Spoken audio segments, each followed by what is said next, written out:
Alors si jamais on a le temps pour mettre en place une scission avant la vente, il faut respecter normalement un délai de minimum 3 ans et idéalement 4-5 ans.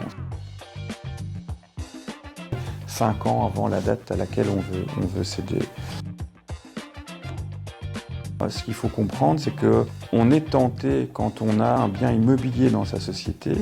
Si je vends ce bien immobilier directement avec ma société, je vais payer des frais d'enregistrement, 12,5%, et je vais payer en plus sur le produit de la vente, je vais payer une taxe de 25% d'impôt des sociétés sur la plus-value par rapport à ce qui se retrouve dans mes comptes. Et si je détiens un bâtiment dans les comptes de ma société depuis 20 ans, il y a de fortes chances que la valeur qu'il a dans les comptes de ma société soit vraiment beaucoup plus faible que sa valeur de marché. Et donc, si demain, je fais une scission le jour 1 et 2 mois plus tard, je vends les parts de ma société dans laquelle il reste l'immobilier,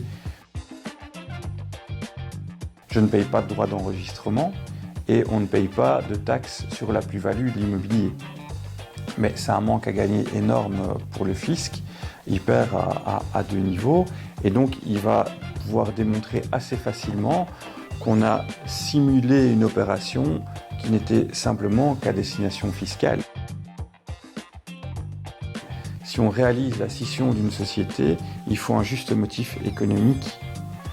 Le fait de scinder une société entre son activité opérationnelle et son immobilier pour protéger le patrimoine immobilier dans le cadre d'une transmission familiale ou externe future est une raison économique qui permet à l'entreprise de mieux se développer.